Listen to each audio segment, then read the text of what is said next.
the virtue uberitas, fertility, particularly concerning growth of self and family. Apply this virtue to your office by focusing on the families in your practice. Think McDonald's Happy Meals. Thank you, Judith. And that segment you did was fantastic. Thank you. Very good. So I know what most dentists are thinking when you start talking about pedo. Most dentists will tell you that there's a special place in heaven for all pedodontists. Most dentists who treat children only do it because they think every time they do one pulpotomy or chrome steel crown on a child, they get 1 month out of purgatory. But come on, this is just a challenge. Sure, it's easiest to work on Grandpa. He's 75 years old. If you give a block and miss, his nerves don't work anyway. I can still remember, this is a true story. It was, I graduated May 11, 87. It was still in 87. And, you know, you're thinking about all these things, doing a crown prep. I realized after I'd prepared the tooth for a crown and went to make the temporary that I had forgot to numb this tooth up. That's how old he was, and he never even blinked. So children are, obviously they take 3 or 4 times as much energy. I've been in pedodontist offices, and this is the one specialty that I tip my hat to the most. I don't know how they do it, but rise to the occasion and try to do it. Children, you know, we know that women spend 2 out of every $3 of disposable income. This is an economic fact. And we know that moms spend first and most gracious on children, next on parents. And so if they find a dental office that the kids love, I mean, that's a massive competitive advantage. We have the toy basket, obviously. We give the helium balloons. And everybody thinks this is dangerous, but you know, you have to be careful with them. Don't give them to infants.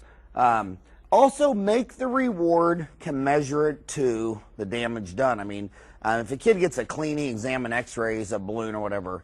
But when little Megan back there is 6 years old and she needs 2 root canal pulpotomies, 2 chrome steel crowns, it's kind of a big deal. And it was a little tough, and sometimes she wanted to quit, or maybe got teary-eyed or whatever.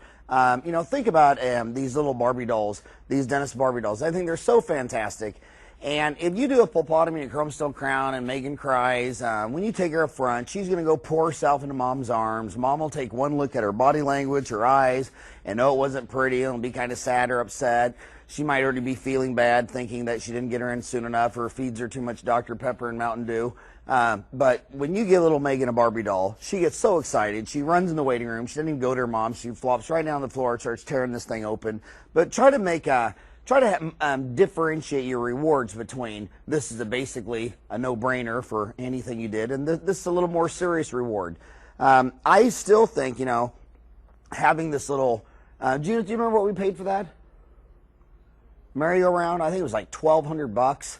And, you know, it's a used little merry-go-round. We took the coin thing out and made it so it's just free. Obviously, we don't want to be out there collecting coins or whatever, or giving kids tokens. It'd just be a pain. But I think by parking that in front of the office, we've had so many comments, people driving by and saying, that's so cute. You obviously like kids. You're obviously good with kids. And, you know, mom picks your place. It's kind of like McDonald's. How many times do very rich and successful dentists with children wake up and on Sunday say, well, where do you guys want to eat? And when you have little kids and you live in Phoenix and they have 20 different resorts with these chefs and exotic breakfasts and brunches and all that stuff. And, you know, we had 4 boys. And what did they say for 10 years? They wanted to go to McDonald's because they wanted to play in the happy area or whatever it's called. And so the bottom line is, here would be me and mom, 2 adults that could go anywhere we want, and we're going to eat breakfast at McDonald's because the kids want to play in the play area. So, you know, adults always self-sacrifice on what they think the kids want to do. So if you can snap up the children, you'll get mom and dad for free.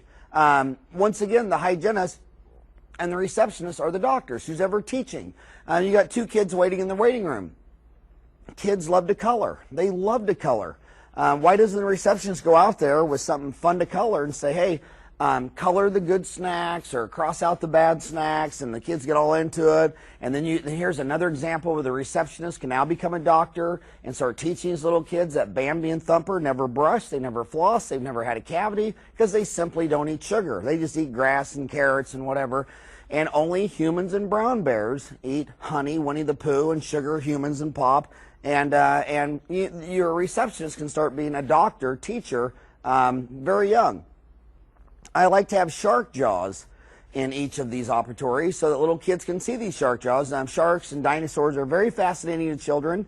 And by showing them a shark jaw, that they have all these white pearly teeth, no cavities, no crowns, no root canals. These sharks eat all day long. A shark cannot brush with a dorsal fin and a caudal fin. Imagine wrapping the floss around your fin to floss. But simply, they don't eat sugar. I only had one kid argue with me. He said that his teacher said that sharks eat jellyfish, and I had to convince him that there was no sugar in a jellyfish. But these are the good snacks. And I still don't like that Diet Cola in there because, once again, that pH is too low. And you got to explain to them that, because everyone thinks a Diet Coke is good for you. But when a human has a natural pH of 7 and Streptococcus mutans needs a pH of 5.5 or less, and Coca-Cola is the pH of 4, sparkled mineral water and Diet Cola promote decay by lowering the pH. But you got to explain all this to them. Let them see that cola with sugar and what kind of cereal is that? I forgot. What is it? Fruit Loops. By the way, that is pretty much what I eat every morning for breakfast. But I brush and floss. That's the difference. And also, little kids, you have to distract their mind. And there's nothing more attractive to these little kids than plugging in a $100 million Disney production that probably took 1,000 graphic artists, 2 or 3 years to create. And they just nail the graphics, they nail the music, they nail the emotion. And when you put a kid on nitrous oxide and plug in a $100 million Disney movie, it's pretty easy to sneak in a little shot and a mouth prop and do a little filling or a root canal or a crown. And so try to rise the occasion. Get out of your comfort zone. Try to treat these people. Also, you have to remember that probably the biggest thing that America has done to make optimum oral health better is still water fluoridation. It's a crime. It literally is a crime. That this started in 1945, and in 2005, 60 years later, only 60% of America is fluoridated because this spineless Congress and government allow this to be a local state election. Imagine if the states all decided to vote on whether or not they should chlorinate the water every election. You would literally have people, chlorine is far more cancerous and caustic and has all these negative things associated. Can you imagine if all these societies were voting on whether or not they should have chlorine in the water? I think it's absolutely crazy that we don't get one federal law to wrap up the remaining 40%. Furthermore, I look at it as like a vote. Basically, you don't get a 100% vote on a president.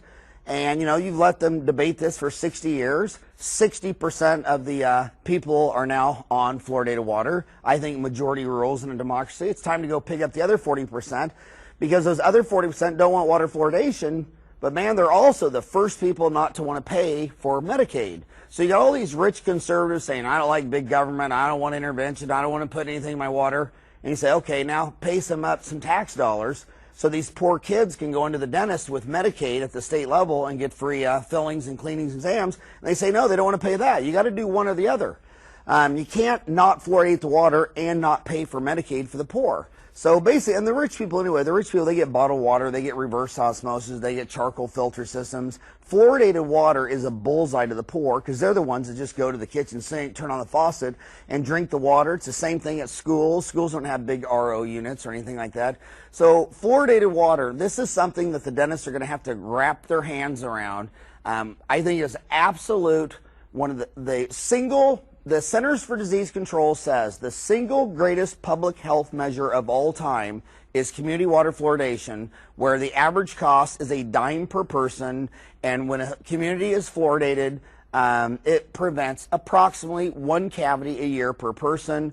I can still remember when Judith and I had just moved to Phoenix, and we got together with Jack Dillenberg, the dean of local Arizona Dental School, who at the time was the head of the public health department, and got some hygienists like Kathy Smith. And we worked basically every Friday for 2 years and got Phoenix City Council to vote 8-1 to fluoridate Phoenix. And that's still, I think, Judith, we still always say this day, that was the greatest professional accomplishment we ever were a part of. And I still get, and then we also did Chandler in '94, which I won, and was given the Public Health Dentist of the Year award from the Department of Oral Health and Services in Arizona. But water fluoridation is the cat's meow, and it's going to be completely unacceptable for it to take another 60 years to get the remaining 40% of Americans on fluoridated water. This is simply the greatest public health measure of all time. Dentists know it, scientists know it, and we shouldn't let a bunch of quacks and crazies. And also, when we're in these fluoridation campaigns, I always remember how MacArthur would say, you have to be thy enemy. And in World War II, he was studying Rommel. He had Rommel's house erected. He read all of his school books. He learned German. He wanted to be Rommel so he could think like Rommel, so he could try to predict what Rommel was going to do. So I thought, okay, we got to know our enemy. So we would go to these anti-fluoridation meetings, and all of them were incentivized by these scaremongers that were selling reverse osmosis units. And because, whether it's fluoride or not, they would still sell a lot of these units. So when it was on January 25th, 1995, we went and got a big banner made. Congratulations on 50 years of water fluoridation, January 25, 1945 to January 25, 1995. Over 1 billion teeth saved. And that was 10 years ago, and there's still no major effort. I think this is going to be the first things that we may be able to use the internet for, is get a big petition going.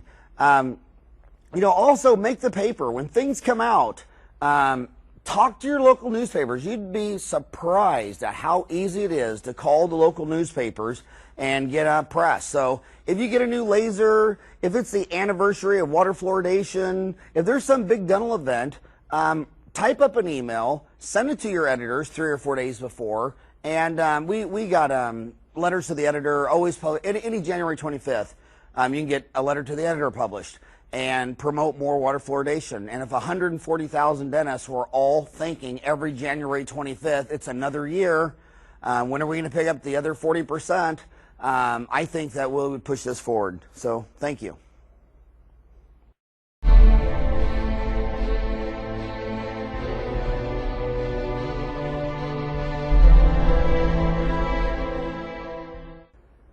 The virtue ops, wealth, acknowledgement of prosperity.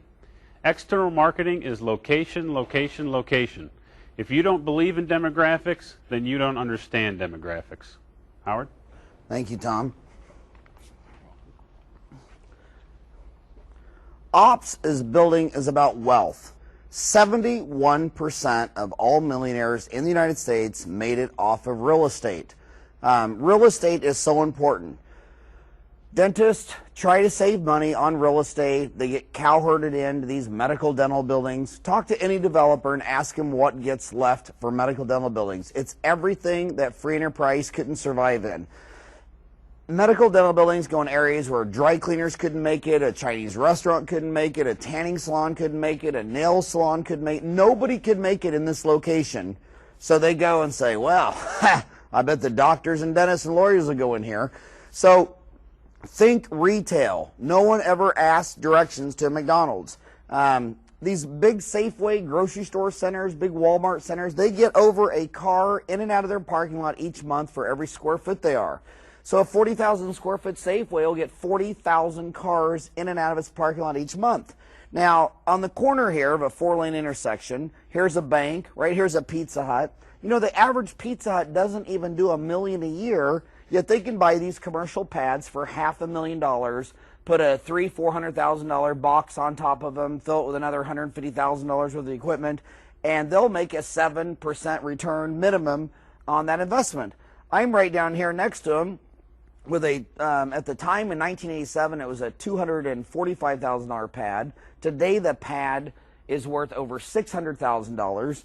I put my 3,800 square foot, or basically 4,000 square foot building on there. Remember, we built a multi-purpose building by just a square with no internal supports. That way, if I was older and I should die and my wife owns this land and building, her and her next boyfriend could gut this out and basically rent it to anybody for any purpose. This could be a Chinese restaurant in 30 days, probably paying $15,000 a month rent on a 5-year lease. So think wealth development. Also, by owning your land, you can put a monument sign out there and do a DBA, a doing business as. No one's going to remember Howard Ferran, DDS, No one would know how to spell it. They couldn't read it. Put easy names. Today's Dental. 480 is everybody's zip code here. Our area code. 893 is pretty much everyone's prefix in Ahwatukee. The last 4 letters is the only thing they're going to have to remember, and make it a word they can remember, like care or gums. Also, this website down here, www.todaysdental.com. Your website should be the same as your DBA, and I can't tell you, since we put up that monument sign, what happened to the website traffic on our website. We also have printout coupons for bring this in and receive 50% off the clean exam and x-ray, or $25 off something minor, or $50 off something major, or half off on bleaching or something. And they go to the website, they get printed out, calls in all day long. So this little real estate investment, that's a big part of your investment. I can't tell you how many 65-year-old dentists I met in LA, in these big cities like LA and San Francisco. So yeah, I was lucky. When I was 25, I built this building, or I bought a building, and at the time I thought I could never afford this. And I bought this land and building for $100,000. Now I'm 65 and I'm in LA or San Francisco, and I didn't even sell I sold my practice. But the practice, they just bought and moved it because I was going to sell the building. I sold the building for like $2.8 million and sold my practice for $380,000, but they moved the practice, a mile down the road on the 3rd floor of some medical dental building. So you'd be surprised at how valuable this real estate's going to be. So remember, whatever you buy at 25, when you're 65 and you tell your grandchildren what you paid for it, no one's even going to believe you. Across the street from me is a 5,000 square foot building with a veterinary. She built her sign. She was actually able to get 4 different companies to pay her $500 a month for their advertisement on her sign. I took her exact same letter, crossed out dogs and cats and put humans and children's, and crossed out veterinary and put dentistry, mailed the letter to basically everyone on the list. Not one company responded. What happens when you end up buying real estate? These are a good friend of mine down the block, 2nd floor medical dental building, crying to me about, they don't have any exposure, no one knows where they are. And I say, well, tell the landlord, ask the landlord, put a lit sign on the building. Well, they don't own the building. Landlord said no. I said, well, go put a lit sign inside your window. You can control that. He said, I can't. There's trees in front of it. I said, well, ask her if you can cut down the trees. She said no. So I always said, well, I've been begging you to do ortho for years, so let me come over there after work and I'll show you how to do ortho. And I took a can of Ortho Triox vegetation weed killer and put a whole can of that on a tree, and it looks like napalm hit it in a day. But own your own real estate, have control. Sam Walton, that was his biggest mistake. And early on, he was renting his stores, got in some landlord disputes, almost went out of business from a landlord dispute. He wouldn't renew his lease because a friend of his had a competing store, and he was able to lease this other friend a bigger lease on the condition that he wouldn't renew Sam's lease. He almost went under from this. Control your own real estate. It's a huge investment. And remember, this is an investment. This could be a rental property in not the B2B market, or the B2C market, which is 2/3 of real estate, the business to consumer. When you have a house rented out, you're dealing with people calling you up with clogged toilets and my hot water heater doesn't work. You don't deal with any of that in commercial real estate. Commercial real estate is only 1/3 of the market. It's far more lucrative. Your tenants are cut above the rest, and big money in commercial real estate. Make your monument signs internally lit, because remember, Mom and Dad, when they go to work each day, they pull out of their driveway and they go the same way to and from work each day. They never get off their so-called beaten path unless it's at night. It's at night when they're driving around, going to restaurants and movie theaters, things like that, where they see other parts of their community, and 2 out of 3 times it's usually dark, and these internally lit signs do a lot of advertising. So there's the building as a whole. It's a huge investment. It sounds like big money, but you get this on a SBA loan, and the next thing you know, these things are paid off free and clear. It's just a beautiful thing. I can't tell you how important real estate is. There's an aerial view showing the parking lot. So also by your front door, put business cards. People come up to your door and you're closed. But they can grab a card. The card can have an incentive on the back. Bring this in, $50 off anything major, or half off bleaching, or half off a cleaning exam and x-rays or whatever, but if people come pull on your door and you're not there, you should have a little box of cards there filled, ready to go. Also, when you do your investment, remember, perception is reality. And going to little things like sinks, where instead of a handle, it has a sensor to make it come on, so you're not cross-contaminating with knobs, or a foot pedal. Same thing with toilets. No flush here, just a sensor. It does have a manual in case the sensor doesn't work, but when you go the extra difference in trying to make it look clean and sterile, then people think the instruments are clean and sterile, because perception is reality. And listening to people come in and asking them in detail why they left their last office, I've heard lots of people, mostly older ladies, I'd say 50 to 70, saying, the place is dirty. It was just dirty. And I thought, my God, if they got dust webs and cobwebs in their waiting room, I don't know what the instruments are going to have on them, but I just thought the place was dirty. So take another hit from McDonald's. Cleanliness, cleanliness, cleanliness. Perception is reality. We also have a separate person for central sterilization. This is a clean site. She does all the instruments. She puts them in ultrasonic. She rinses them off. We have a dishwasher, and she runs the autoclave. And then the sterile side is the other side, and she loads all these up into the trays. What's really good for her, she's on a Motorola walkie-talkie, so if one of the 4 hygienists is probing, they can say, Loriana, can you come to room 3 and enter the recording scores? And then the hygienist is much faster, and so she bounces around 4 rooms. A lot of times the assistants will say, can you help me take an x-ray, or can you do this? So she's just kind of a gopher, and she really helps operational logistics. It just makes everything run smoother, easier, faster. It's obviously an entry-level position for someone who wants to become a dental assistant. There's lots of dental assisting schools popping up in dental offices, these 2 and 3 and 4 month courses. And they get out, they get their certificate, they come over. It's a great entry-level position. They'll start off, can you suction for a minute while I go do this? And before you know it, a year or 2 later, they're a full-fledged dental assistant. So think real estate, real estate, real estate. Thank you.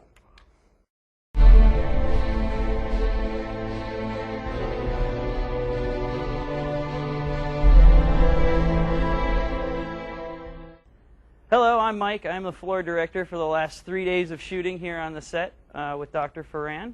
I am going to introduce the last virtue, which is pietas, or dutifulness, which is more than religious piety. It's respect for natural order, socially, politically, and religiously. Includes the ideas of patriotism and devotion to others. Do you want to retire wealthy while your employees retire penniless?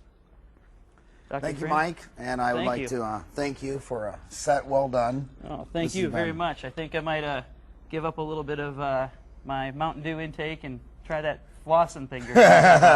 Well, if you do, that makes the whole thing worthwhile. Right, good luck. And job well done on this set. It's been beautiful and fun. Action.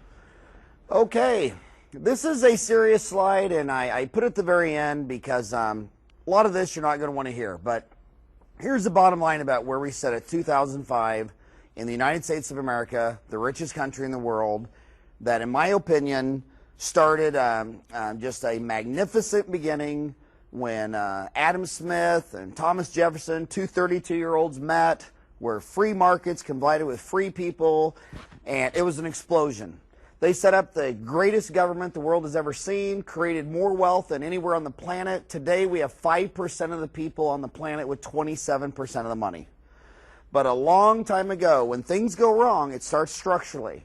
And the thing that went wrong was when our great genius forefathers set up this country, the Congress had to go face the people every 2 years. They were elected. But the Senate and the Supreme Court were appointed for life. And the people, they would come back from the people and say, hey, the people want free bread, free manna, free welfare, free Social Security, free Medicare. No one wants to work and everyone wants money. Duh. But see, that Senate was appointed for life. And they would be the people going long, and they would be the veto power. And then the president would be elected every 4 years. Then they decided to make the Senate open up for elections. From that day forward, they've been giving away the farm. Imagine my family. If I had 4 boys and said, boys, I believe in democracy. Let's have a vote on what we want to have for dinner. It'd be Oreos and Doritos. If I said, boys, let's have a vote on your bedtime. It'd be somewhere between midnight and 2 in the morning. Let's have a vote on if we want to do homework. Let's vote if we want to read every day. Democracy would work the way our forefathers designed it. But with the Senate being open, imagine if the Supreme Court had to go get elected every 6 years, going state to state, collecting money. I mean, it's turned into wholesale prostitution, and we live in a very, very dilemma right now, and it's huge.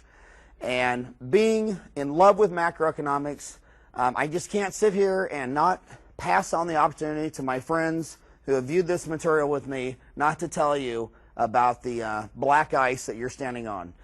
1/3 of baby boomers have no retirement savings. 1/5 of baby boomers have no children. The age of 65, we're sitting here remember the baby boomers started in 1945. When World War II is over, Americans got very excited, very happy, and the average woman after World War II is knocking out 4 kids per woman and starting at the age of 16. That's now dropped to less than 2 kids starting at 26. Well, those baby boomers in 45, take 1945, add 65 years, and what do you get? 2010. 2010, these huge numbers of baby boomers that are paying in taxes are going to switch from the making cookies and putting them in the cookie jar to eating cookies in the cookie jar. So this big, huge tax surplus we've seen in the last 10, 15 years, all those people are going to quit paying taxes and start going in the Social Security Medicare line, and we are headed off a financial cliff. They didn't peg Social Security to life expectancy. Here this country is spending 15% of its GDP in health care. You know, in 1945, when you turn 65, males only averaged 12 more years, women 14 more years. Today at 65, men are going 18 more years and women are going 22 more years. So this 8-year difference, they started Social Security at 65, just like all the benefits and welfare and handouts and all the public free man and bread has always been tied to the consumer price index. So if inflation goes up, they get more free stuff. They actually took Social Security at 65 and moved it down to you can get it at 62, and now 40% of Americans take it at 62 while they're living another 22 years after 65. The other thing, since we tightened up immigration and cut the number of babies in half, in 1960 there were 5 people paying in for every Social Security recipient. Today it's under 2. When you look at the money that all of us baby boomers put aside, you know, in 1991 it was over $200 billion. By 2003 it was over $1.4 trillion. And guess what? The Congress, who's the only branch who can spend money, Congress is the only branch that can appropriate money. Guess where that $1.4 trillion is? Every nickel of it has been spent. Okay, there is no savings in the Social Security fund. Go back to 1902. The average American, the mom stayed home, and it only took 31 days to pay your taxes. By 1942, mom still stayed home, and 76 days to pay your federal taxes. Today, moms are all working, 60% of moms work, and when mom and dad both work and both pay taxes, it takes them both 113 days to pay taxes. Now, my first question is, how come before World War II, all the moms stayed home and we were able to have that lifestyle, house, car, kids? How come now 6 in 10 moms work and you still don't have enough money? Have you ever thought about that? There's only one answer. It's the number of government workers. As we've gone, as women go to work and they earn money and they pay third or fourth, about 1/3 of that in taxes, every time 3 women work, their taxes are paying for another woman to work in the government. And as the government employees has gone up at the federal, state, and local level, all these people had to go to work to pay taxes to pay for all these government workers. In 50 out of 50 states, the largest employer in every state is the state government. The largest employer in the government is the federal government. Every time the size of the government expands, more people have to come out and work and pay taxes to support this huge, burdensome government. Look at the federal debts level. We've paid all of our bills all the way till World War II. Then 1979, 1980, a man came along named, you remember his name, Ronald Reagan, and decided we're just going to start spending more money than we tax. And the deficit started going off the charts. There is our federal debt level from 1924 to 2004. We are now approaching $8 trillion in debt. Here's the number of government employees versus the total number of workers. The government employees just keeps going up. 16 out of every 100 people working now is a government worker. Well, that means, let's say that's 15. That means 45% of the people work to pay 1/3 of their money in taxes so this guy can have a job. And people just don't gather the significance of that. This is why mom has to go to work. We look at the government debt levels. During the height of World War II, we were at 270%. We just went over 300%. And I hear all the time that people say, oh, but no, but as a percent of GDP, it's lower and lower. No, no, no, no, no. Do not believe things you don't understand. When we had 270% debt, all the debt here was borrowed from the American people. We went out and asked the American people to borrow money, and then we paid the American people back. This debt is $4 of the $8 trillion is held by foreign governments, China, Japan, Saudi Arabia.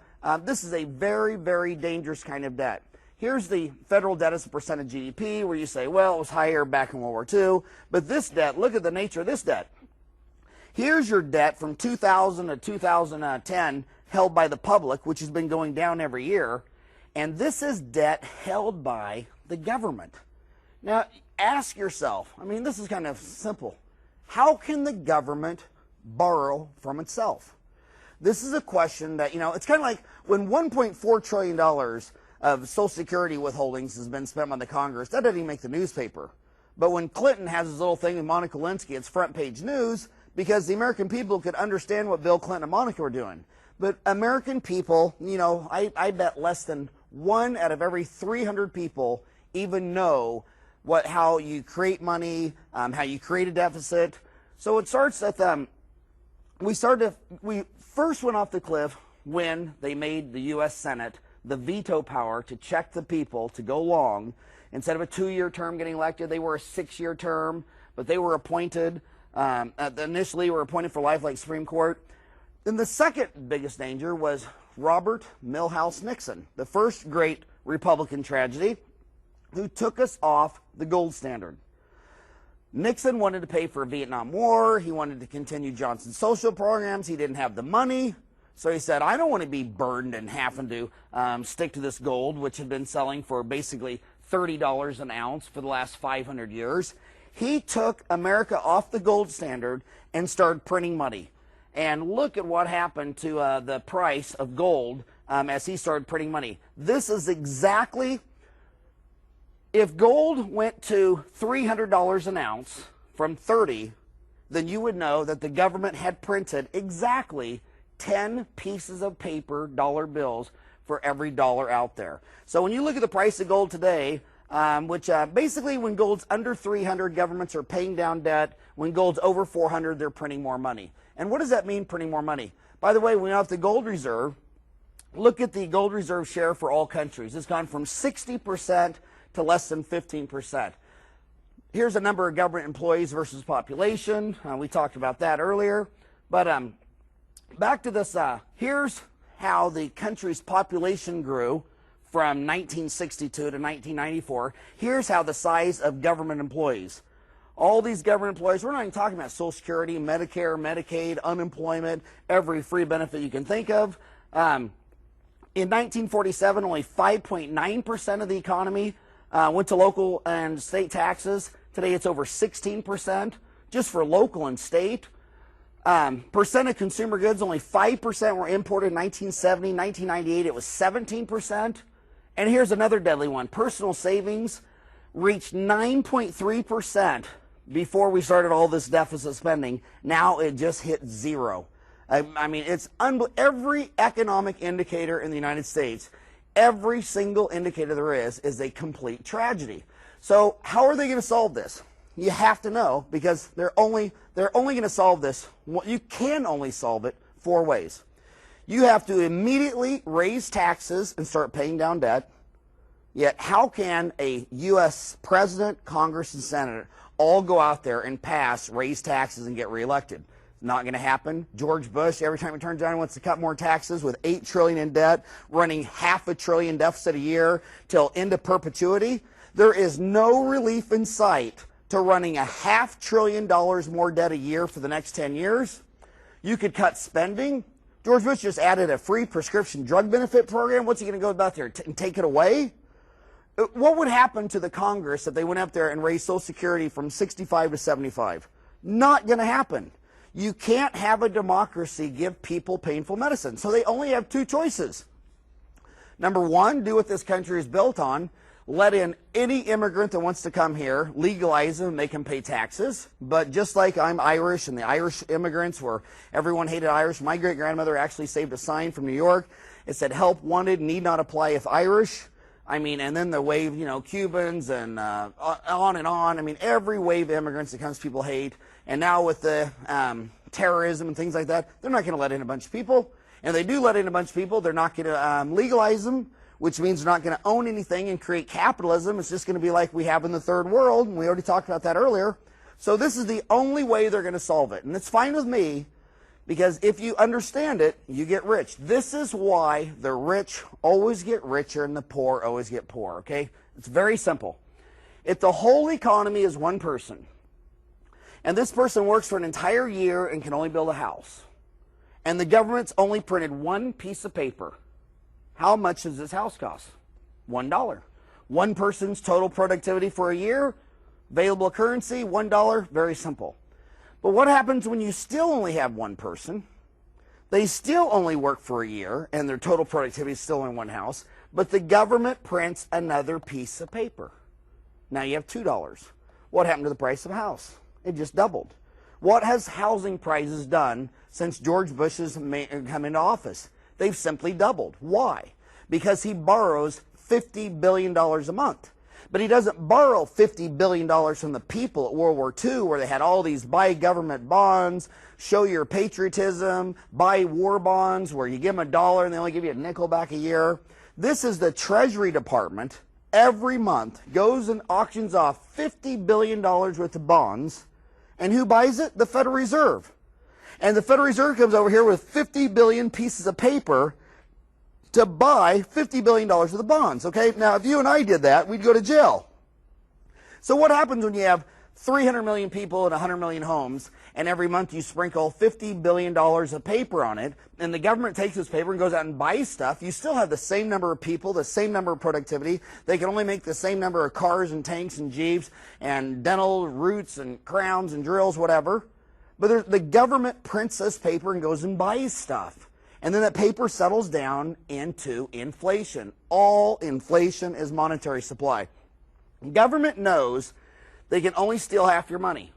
So if you earn $2 and the government gets half, and you lock up the other half in the bank, you think it's all safe. But what happens when the government comes down here and prints a third piece of paper? They just stole half the money you got in the bank. Because you go to the store and a gallon of milk isn't $1. Now it's $2. Ask yourself why candy was a nickel when you were a little kid, and now it's nearly $1. That's because, and only because, one reason: the government prints money. Remember I told you the DVD comes out at $800, and 7 years later it's $30? See, everything gets cheaper all through time when all the countries were on the gold standard. In fact, they used to complain about deflation because productivity made everything cheaper. All governments were tied to this gold standard. They had to exchange money for gold, bearer on demand. They took us off the gold standard. Now these countries, they can't print money because that would be counterfeit, so they just borrow from themselves and spend and say, oh, we owe this debt. Okay, we owe this debt, but who did you borrow it from? Well, we just printed it, but we're going to pay it back.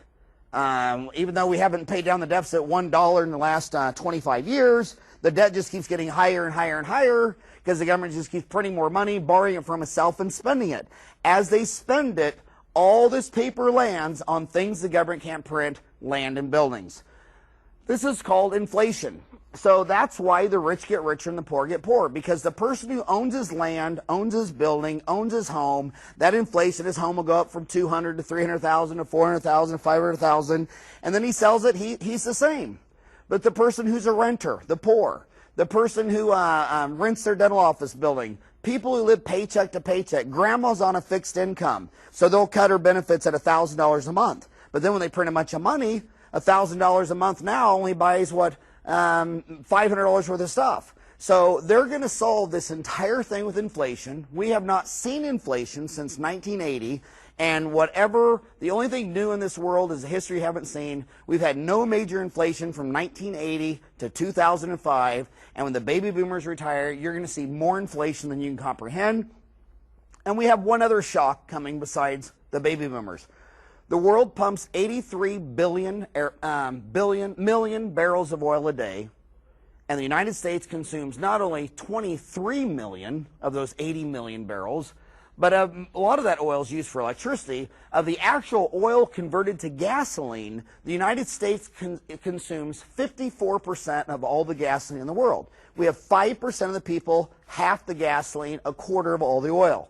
And where are we getting this? Domestic production has been going down for 25 years, and imports have been going up. And look at who you're importing this from. Mexico, Venezuelan, Persian Gulf, Canada, North Sea, Nigeria, a lot of these Persian Gulf states are using the money for things that you would be surprised. Venezuela, he's best friends with Fidel Castro. So the bottom line is, here's the total number of cars in the USA. From 50 to that, we have zero gas policy. And the reason this is going on, that we go from 34 cars per 100 to 48 cars, is because the government is simply subsidizing the auto industry. And a lot of Americans don't understand. They say, well, how does the government subsidize the auto industry? Well, in Europe, they tie all the cost of all the roads, bridges, everything that the car drives on into a gallon of gas. So a $6 gallon of gas includes the roads, the bridges, the highway repair, all that kind of stuff. So if I live out in the suburbs in Europe and it's $6 a gallon, I'm spending $20,000 a year on gas. If I move downtown, I will save $20,000. Well, see, America, there's no incentives because the gas literally is just the gas and a little tax. All your roads and bridges and construction crews are paid for by the federal government and these big pork barrel spending, so there's no incentives to move from the suburb to downtown. Well, when this country gets its first oil shock, you're going to notice one thing. Massive amounts of people will not be able to afford to commute in on an hour each day, and all this downtown real estate that's all run down and old buildings and all that is going to be $200,000 condominium lofts. So the point I'm trying to make is, Dennis, you've got to own your land and building. Be wary of stocks and bonds when the government's paying for everything with inflation, and all boomers are going to be trying to cash out their stocks to live off of, and you're thinking, well, what worked the last 50 years is going to work the next 50 years, and it's simply not going to be. And and the dentists downtown, they're like, well, I'm in a bad area. I don't know if I'd want to own this real estate. Trust me, any real estate by major downtowns is going to explode. Own your real estate. Be very wary of paper, and go along with real estate, because you can borrow long-term money today fixed, and you can buy into real estate and pay it off with these same inflationary dollars. So basically, think about when the stock market's going up. You borrow money long, say 10%, and put it in the stock market and do 12, 13, 14%. And when it goes down, it's the same thing. You borrow money long at 10%, but you're buying real estate that's inflating probably 15, 20%. So as you pay off this real estate with cheaper and cheaper dollars, and as your real estate, you're allowed to move your rents up higher and higher and higher, this is the simple phenomena of why the rich get richer and the poor get poorer. Thank you very, very much.